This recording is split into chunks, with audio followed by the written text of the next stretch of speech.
To no one's surprise, League of Legends player base has been rapidly decreasing since 2023. I decided to dig deeper into it to see if the end could be nearing for the game that created the esports boom. No one could have predicted the rise of League of Legends. Soon enough, it had captured the attention of thousands and ultimately millions worldwide. They boot up the game for the first time, eager to see what all the hype was all about. And hype is what they found. Champions with simple yet effective designs, a gameplay that felt fresh, welcoming, and had infinite replayability. Developers breathed passion into every element and would take community feedback to heart.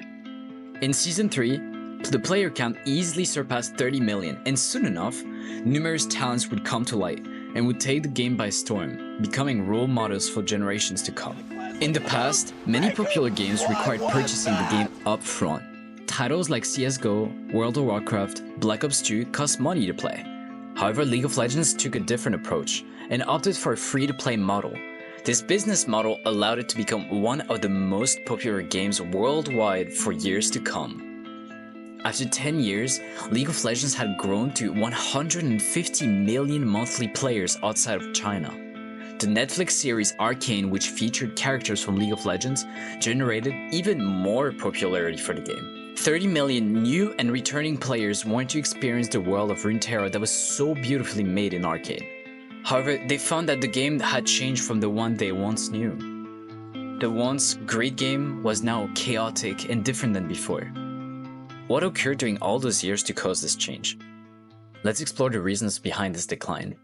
To start, the game has a very large number of champions and items for new players to learn. With over 160 champions and constantly changing items, it can be difficult for new players to understand everything. This large amount of content may cause new players to feel overwhelmed. League of Legends also struggles with toxicity between players. Despite efforts to reduce negative behavior, many players continue to face harassment from teammates. This type of hostile environment can discourage new players from wanting to keep learning the game. Stress from toxic players may outweigh the fun of playing for some. With the removal of challenger backpacks and 3 splits in one season, it becomes hard for more casual players to put in the necessary games to reach the rank they deserve in the long run. The incentives and time to reach a certain ranks have ultimately been decreased considerably, making it far less motivating for players to continue playing. Additionally, League faces competition from other popular games. Titles like Fortnite, Valorant, and Apex Legends have drawn players away. These games offer new experiences and have less toxic communities. I began playing League of Legends during Season 3 on eWest, and experienced the ups and downs of the game over many years. League of Legends is now an important part of my life. For this reason, I wanted to make this video sharing my thoughts regarding the current state of the game, as well as speak on my own experience.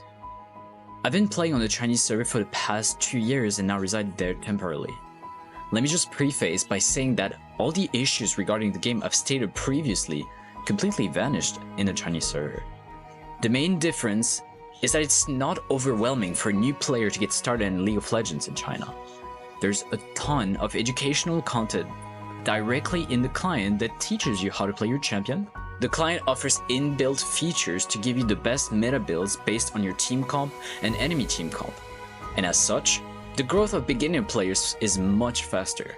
As for toxicity, there's almost close to none. Toxicity, inting, cheating, boosting, or win trading gets severely punished and monitored, which encourages the players to play to their fullest no matter the state of the game. The monthly player count on all the Chinese servers is close to 130 million monthly players, which is the exact same as the entirety of all the servers combined. This goes to show that monitoring games as well as delivering punishments if needed actually has a positive impact on the quality of games. It's a breath of fresh air to play in an environment where there's no toxicity, long queues, quality games, and playing alongside players genuinely trying their best to win. We need to encourage players by giving them a genuine purpose to play ranked. 3 splits and a rank chroma isn't going to cut it. We need more severe punishments for players not taking games seriously, as well as the inability to play on 20 different accounts. 5 accounts tied to your phone number would be more than enough. And as much as this might be a controversial take, it worked for Korea and China, so why not other regions?